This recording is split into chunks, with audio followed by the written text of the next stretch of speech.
गौरी पुत्र गणेश भगवान की जय। श्री लक्ष्मी नारायण भगवान की जय। श्री शंकर पार्वती भगवान की जय। बोलिए श्री शिवाय नमस्तुभ्यं।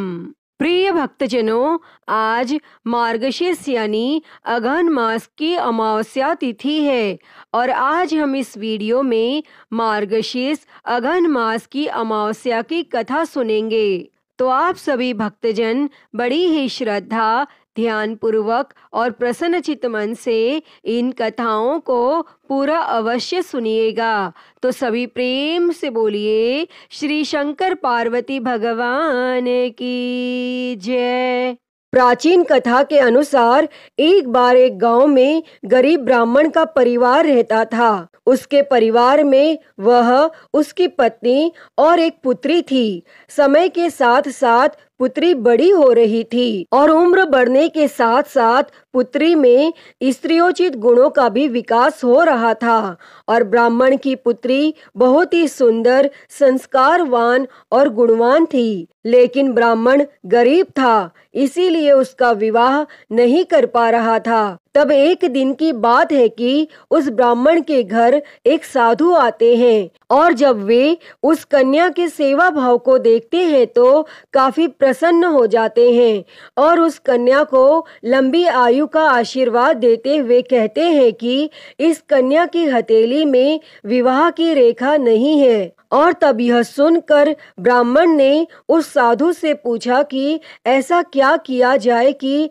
जिससे कन्या का विवाह हो जाए। तब साधु ने काफी देर विचार किया और बताया कि थोड़ी दूर एक गांव में धोबिन जाति की सोना नाम की महिला अपने बेटे और बहू के साथ रहती है, जो बहुत ही संस्कार संपन्न और पति परायण है। और यदि आपकी बेटी उसकी सेवा करती है तो सोना महिला इसकी मांग में अपनी मांग का सिंदूर लगा दे तो उससे इसकी शादी हो सकती है। और साधु ने यह भी बताया कि वह महिला कहीं भी आती जाती नहीं है। तब यह बात सुनकर ब्राह्मण अपनी बेटी से धोबिन की सेवा करने के लिए कहता है और यह सब सुनने के पश्चात अगले दिन ही कन्या धोबिन के घर पहुंचकर उसका सारा काम करने के बाद घर वापस आ जाती है। और तब एक दिन सोना धोबिन अपनी बहू से पूछने लगती है कि तुम तो सुबह सुबह जल्दी उठकर सारा काम कर लेती हो और मुझे पता भी नहीं चल पाता। तब बहू कहती है कि मैं सोच रही थी कि आप सारा घर का काम कर लेती हैं और मुझे नहीं पता चलता।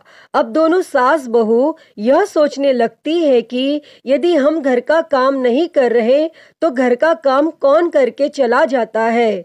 तब अगले दिन वह सुबह जल्दी उठकर निगरानी पर बैठ जाती है और वह देखती है कि एक कन्या सुबह अंधेरे में आती है और घर का सारा काम करके चली जाती है। जब वह कन्या घर का सारा काम करके जा रही थी तो धोबिन उसके पैरों में गिर जाती है और पूछने लगती है कि तुम कौन हो और इस तरह से छुपकर मेरा काम क्यों कर जाती हो। तब ब्राह्मण की कन्या साधु द्वारा कही गई संपूर्ण बात उससे बताती है और सोना धोबिन पति परायण थी तो वह तैयार हो जाती है। उस समय उसके पति थोड़े अस्वस्थ थे और वह ब्राह्मण की कन्या के साथ जाते समय अपनी बहू से कह जाती है कि मेरे लौटने तक घर ही रहना। और जब सोना धोबिन अपनी मांग का सिंदूर उस कन्या की मांग में लगाती है तो इससे उसका पति मर जाता है।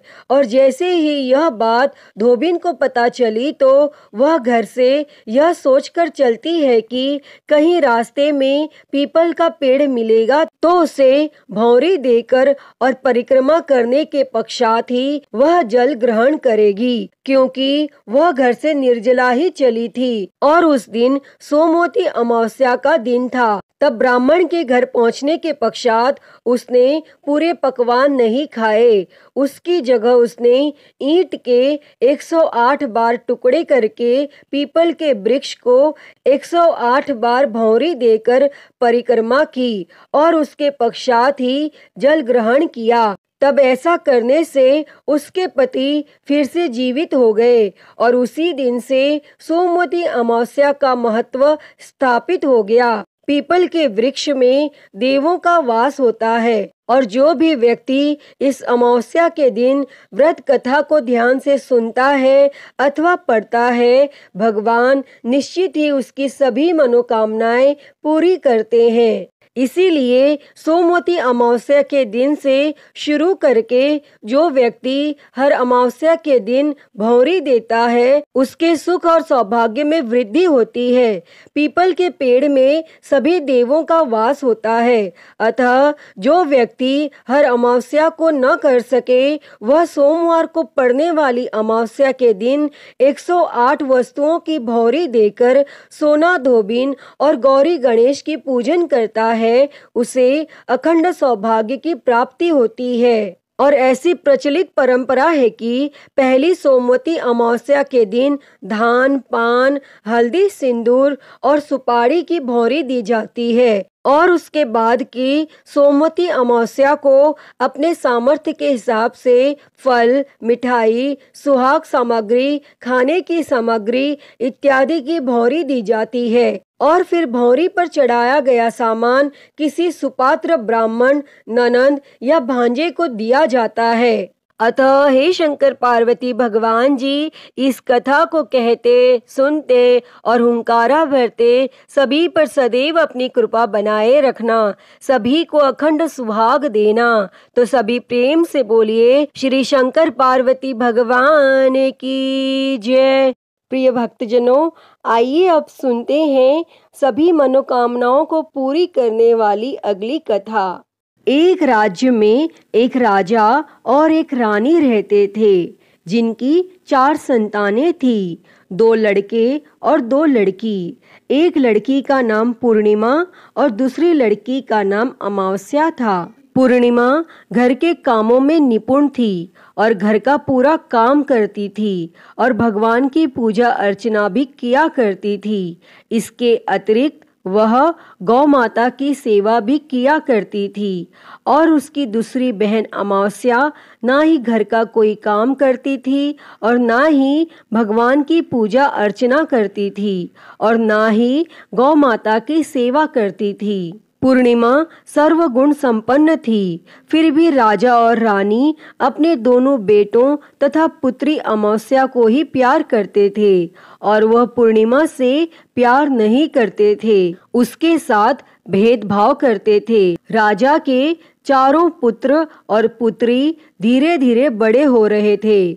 जब वे बड़े हो गए तब राजा ने अपने दोनों पुत्रों का विवाह योग्य कन्याओं के साथ करा दिया। इसके बाद रानी ने राजा से कहा कि अब दोनों पुत्री विवाह के योग्य हो गई हैं और इन दोनों का विवाह भी करा दो, लेकिन पुत्री अमावस्या का विवाह किसी बड़े खानदान में कराना और पूर्णिमा का विवाह किसी गरीब परिवार में कराना, क्योंकि पूर्णिमा को केवल भगवान की पूजा पाठ करना ही पसंद है और गाय की सेवा करना पसंद है। और अब रानी ने राजा को दोनों पुत्रियों का रिश्ता तय करने के लिए भेज दिया। तब राजा ने अपने पड़ोसी राज्य में जाकर वहां के राजा के पुत्र से अमावस्या का रिश्ता तय कर दिया और वहीं पास के गांव में जाकर एक गरीब परिवार के लड़के से पुत्री पूर्णिमा का रिश्ता भी तय कर दिया। और यह सारी बात जाकर राजा ने अपनी रानी से बताया। तो रानी यह सोचने लगी कि अब देखते हैं कि भगवान इसकी मदद कैसे करते हैं। यह बहुत ही पूजा पाठ करती है और भगवान में मगन रहती है। लेकिन पूर्णिमा का भाई और उसकी भाभी पूर्णिमा से बहुत प्यार करते हैं, क्योंकि पूर्णिमा उनके घर के कामों में उनका साथ देती है और कामों में उनका हाथ बटाती है और यही उनकी दूसरी बहन अमावस्या उन पर अपना रोब जमाती है और घर का कोई कार्य नहीं करती। तब कुछ समय बीत जाने के बाद दोनों पुत्रियों का विवाह हो जाता है। राजा और रानी विवाह के बाद अपनी दोनों पुत्रियों को विदाई देते हैं और विदाई देते समय राजा और रानी पुत्री अमावस्या को बहुत सारा धन और दौलत देकर विदा करते हैं और पूर्णिमा को कुछ भी नहीं देते, खाली हाथ अपने घर से विदा कर देते हैं। इसके बाद दोनों बहनें अपने अपने ससुराल को चली जाती हैं। तब कुछ दिन बीत जाते हैं और एक दिन अमावस्या अपने घर पर भगवान शिव जी की कथा रखती है, जिसमें वह सभी गांव वालों को निमंत्रण देती है, लेकिन अपनी बहन पूर्णिमा को नहीं बुलाती। और जब गांव की सभी औरतें अमावस्या के यहाँ जाती हैं तो यहाँ सब दृश्य पूर्णिमा अपने घर के दरवाजे के बाहर बैठकर देख रही होती है। तब वहाँ से गुजर रही औरतें पूर्णिमा से कहती हैं कि तुम्हारी बहन के यहाँ भगवान शिव जी की कथा रखी है, क्या तुम नहीं चलोगी? तब पूर्णिमा ने कहा, मुझे निमंत्रण नहीं आया है, मैं नहीं जा सकती। और सभी गांव की औरतों ने पूर्णिमा से कहा, बुलाया नहीं तो क्या हुआ, भगवान शिव की कथा है, तुम हमारे साथ चलो। तब गांव की सभी औरतों की बात मानकर पूर्णिमा भी उनके साथ भगवान शिव की कथा में अमावस्या के घर चली जाती हैं। और जब अमावस्या की नज़र पूर्णिमा पर पड़ती है तो वह कहती है कि तुम यहाँ कैसे चली आई, मैंने तो तुम्हें बुलाया नहीं था। खैर कोई बात नहीं, अब तुम आ ही गई हो तो चुपचाप बैठी रहना। और यह कहते हुए अमावस्या ने पूर्णिमा की गरीबी का भी मजाक उड़ाया। तब पूर्णिमा की आंखों में आंसू आ गए और वह रोते रोते मन ही मन में पूर्णिमा भगवान शिव से विनती करती है कि हे भगवान, क्या पूजा पाठ करना गलत है, गौ माता की सेवा करना गलत है, आखिर मेरी गलती क्या है, आप मुझ पर अपनी कृपा दृष्टि कब बनाएंगे? और पूर्णिमा बार बार भगवान शिव से यही कहती रहती। तब इतने में शिव कथा पूरी हो जाती है और अमावस्या भगवान का प्रसाद बांटने लगती है और वह सभी लोगों को प्रसाद देती है, लेकिन पूर्णिमा को वह प्रसाद नहीं देती। पूर्णिमा बिना प्रसाद के ही अपने घर लौट जाती है और रास्ते में वह यह सोचते हुए चलती है कि यदि बच्चे उससे कथा का प्रसाद मांगेंगे तो वह उन्हें क्या जवाब देगी। और तब उसने सोचा था कि वह अपने मायके अपने भाई भाभी के यहाँ जाएगी और वहाँ से अपने बच्चों के लिए कुछ लेकर आ जाएगी। ऐसा सोचते हुए वह अपने घर वापस लौट आई और घर वापस लौट कर आने के बाद वह अपने पति और बच्चों से कहती है कि वह अपने मायके जा रही है। तब पति ने कहा, ठीक है। और कुछ समय बाद पूर्णिमा अपने मायके के लिए रवाना हो गई। तब चलते चलते रास्ते में एक चबूतरा आया जिस पर तुलसी का पौधा लगा था और वहीं पर एक बूढ़ी अम्मा बैठी हुई थी। वह कोई और नहीं, साक्षात तुलसी माँ थी।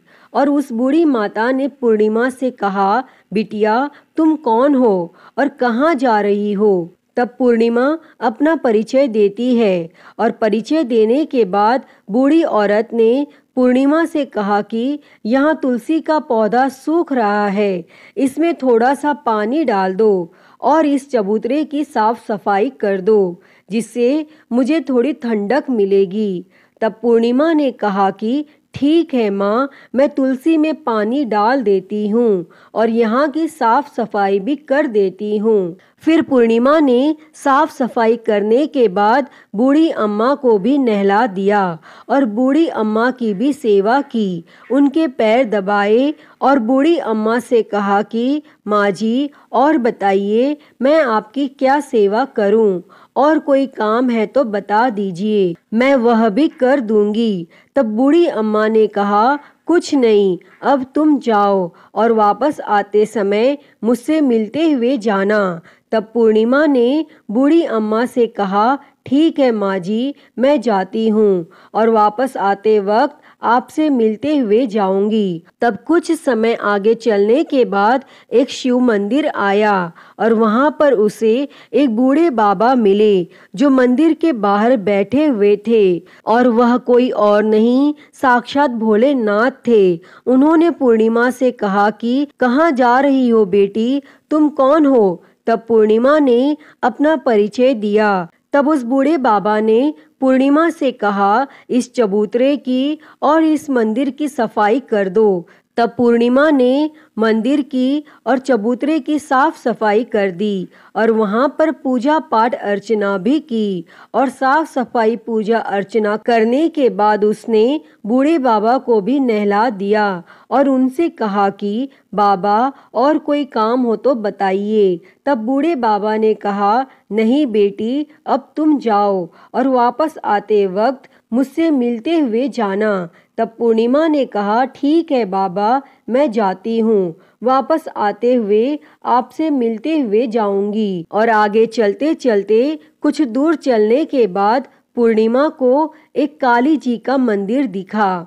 वहाँ भी एक बूढ़ी अम्मा चबूतरे पर बैठी हुई थी और उस बूढ़ी औरत ने भी पूर्णिमा से कहा कि बेटी, तुम कौन हो, कहाँ जा रही हो? तब पूर्णिमा ने उस बूढ़ी औरत को भी अपना परिचय दिया और बूढ़ी औरत ने पूर्णिमा से कहा कि यहाँ पर सभी पूजा पाठ करने के लिए आते हैं, लेकिन मंदिर की साफ सफाई करने के लिए कोई नहीं आता, इसीलिए तुम मंदिर की और चबूतरे की साफ सफाई कर दो। तब पूर्णिमा ने कहा, ठीक है माता जी। और पूर्णिमा मंदिर की और चबूतरे की साफ सफाई कर देती है और पूजा पाठ भी करती है और माता जी का श्रृंगार भी कर देती है और उस बूढ़ी अम्मा को भी नहला देती है और बूढ़ी अम्मा के पैर भी दबाती है और कहती है कि सभी काम हो गया माँ जी, और कोई काम हो तो बताइए।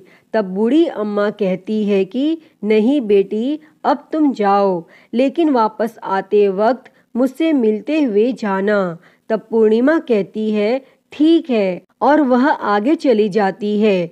तब आगे चलते चलते एक नदी आती है। वहां पर भी एक बूढ़ी अम्मा बैठी रहती है और वह कहती है कि बेटी, तुम कौन हो और कहाँ से आई हो? तब उसे भी पूर्णिमा अपना परिचय देती है।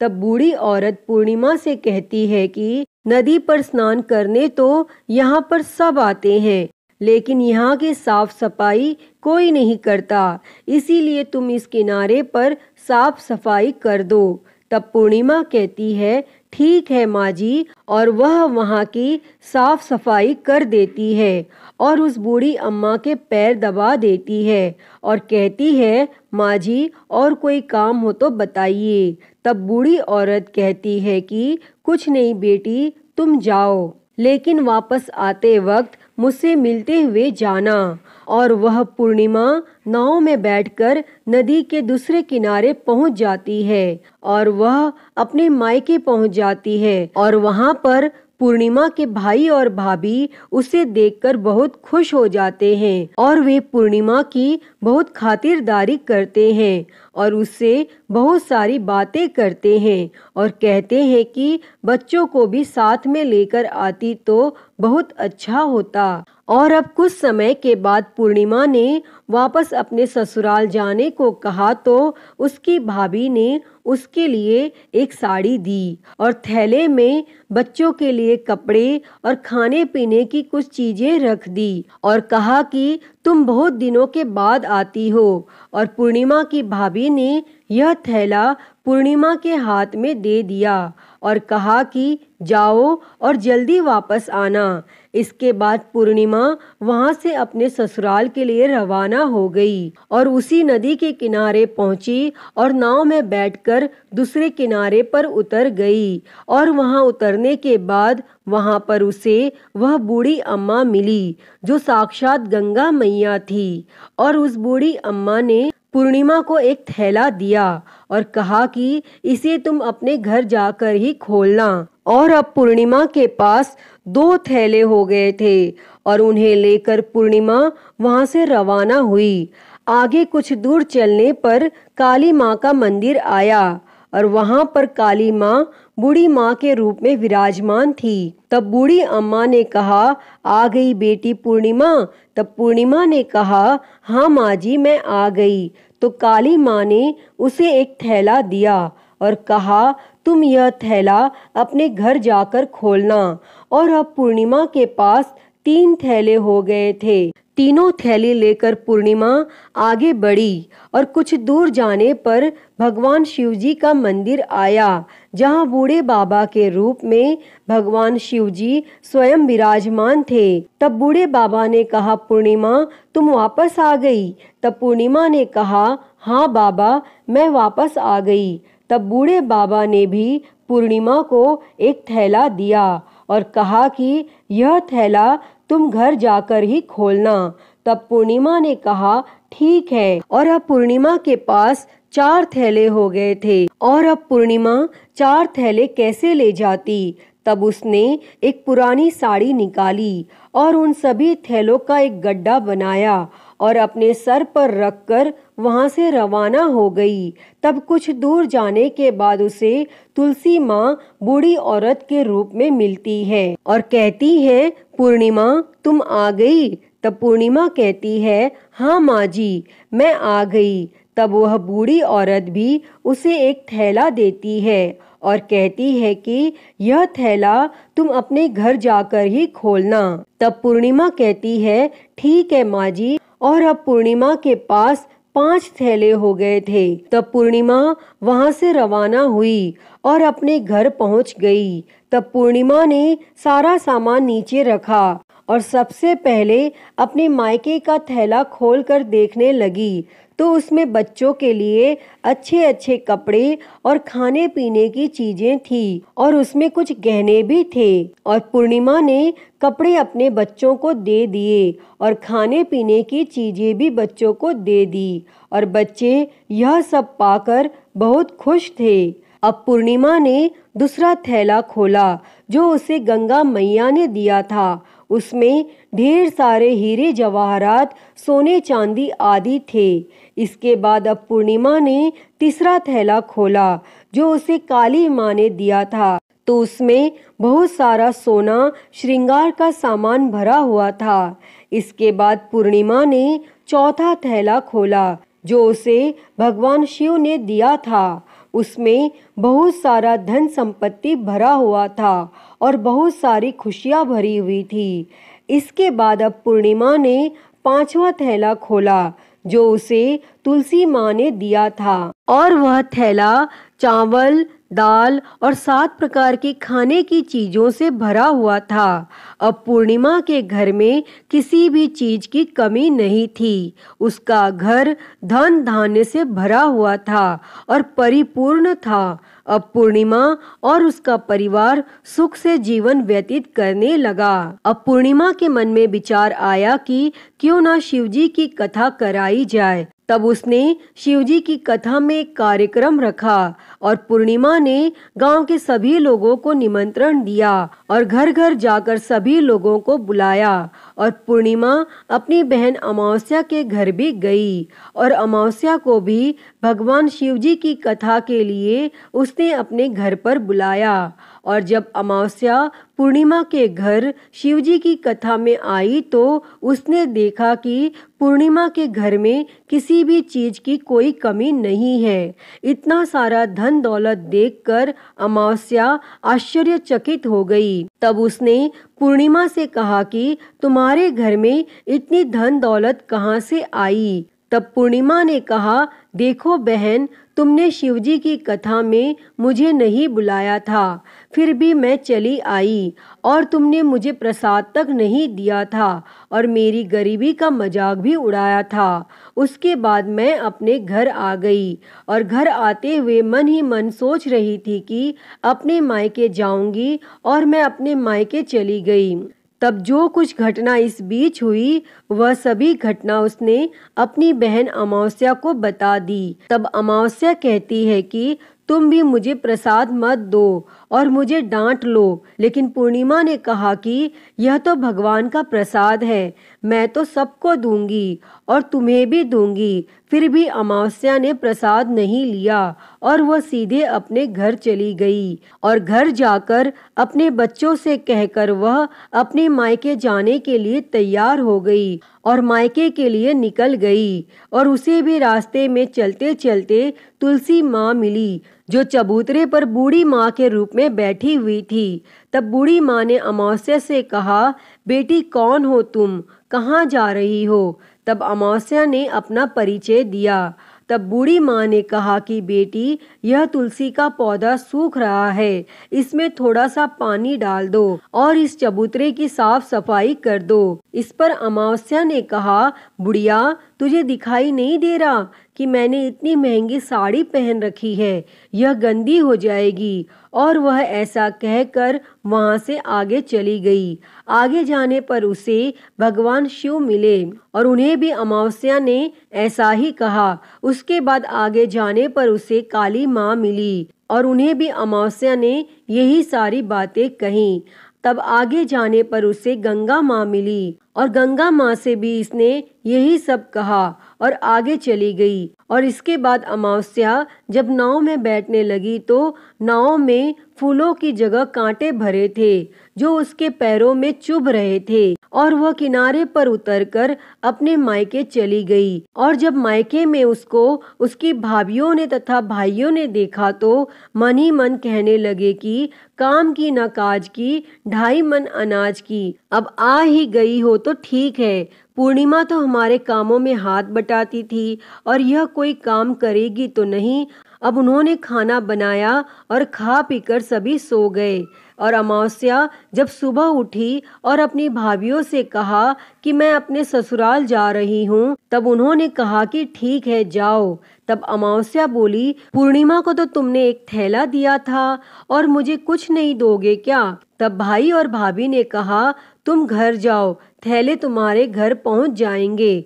फिर अमावस्या वहां से निकल गई और नदी के किनारे पहुंची और वहां गंगा मैया बूढ़ी औरत का रूप धारण करके बैठी हुई थी। तब बूढ़ी माँ ने कहा, आ गई बेटी? तो उसने कहा कि हाँ, मैं आ गई। और तुमने तो पूर्णिमा को एक थैला दिया था और मुझे नहीं दोगी क्या? तब बूढ़ी अम्मा ने कहा, तुम घर जाओ, थैले तुम्हारे घर पर पहुंच जाएंगे। इसके बाद आगे चलने पर उसे काली मैया मिली। उन्होंने भी अमावस्या को यही बात कही। और इसके बाद और आगे जाने पर उसे भगवान शिव मिले और उन्होंने भी अमावस्या से यही बात कही।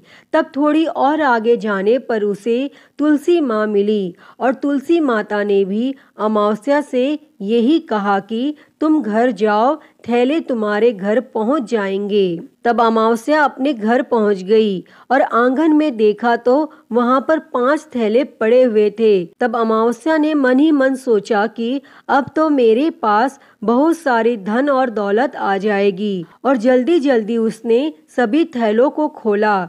किसी में मिट्टी थी तो किसी में पत्थर, किसी में कंकर और किसी में कोयला, और उसके मायके से भी कुछ नहीं मिला था। इन थैलों में कुछ भी नहीं था। तब अमावस्या दौड़ती हुई पूर्णिमा के घर गई और कहती है कि तुम्हें तो इतना सब कुछ मिला, मुझे तो कुछ नहीं मिला, आखिर क्यों? तो पूर्णिमा कहती है कि जब मैं अपने मायके जाती हूँ तो अपनी भाभियों के साथ उनके कामों में हाथ बटाती हूँ, उनके साथ मिलकर काम करती हूँ, लेकिन तुम ऐसा कुछ नहीं करती, उनकी इज्जत भी नहीं करती, इसीलिए वह तुम्हें भला क्या देंगे। इसके बाद तुमने गंगा मैया को ठुकरा दिया और काली माँ को भी ठुकरा दिया और भगवान शिव को भी तुमने ठुकरा दिया, इसीलिए उन्होंने भी तुम्हें कुछ नहीं दिया। तब अमावस्या कहती है कि बहन, तुम मुझे माफ कर दो, मैंने तुम पर हमेशा अत्याचार किया है, मुझे कुछ नहीं मिला तो कोई बात नहीं, मैं भी भगवान की भक्ति करूंगी और सब कुछ प्राप्त कर लूंगी। मुझे इन सब चीज़ों का रहस्य बताओ। तो पूर्णिमा ने कहा कि तुम 3 सूत्र का ज्ञान ले लो और उसकी कथा करना।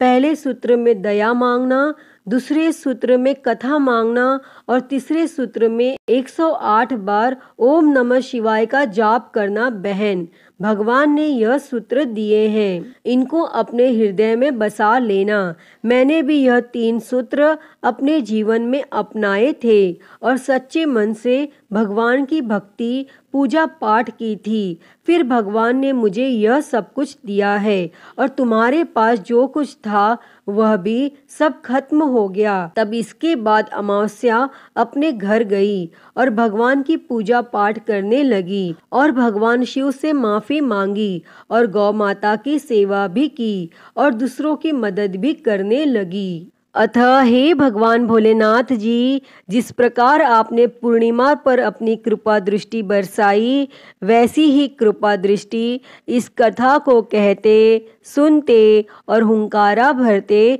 सब पर बरसाना। सभी की गरीबी दूर करना और सबकी मनोकामना पूर्ण करना। तो सभी प्रेम से बोलिए, श्री उमापति महादेव की जय। हर हर महादेव। प्रिय भक्तजनों, तो मैं उम्मीद करती हूँ कि आपको यह कथा पसंद आई होगी और अगर वीडियो अच्छी लगी हो तो इसे लाइक करें, ज़्यादा से ज़्यादा शेयर करें और कमेंट में हर हर महादेव लिखना ना भूलें और हरिहर भक्ति चैनल को सब्सक्राइब कर नोटिफिकेशन बेल को ज़रूर ऑन कर लें। हर हर महादेव। धन्यवाद।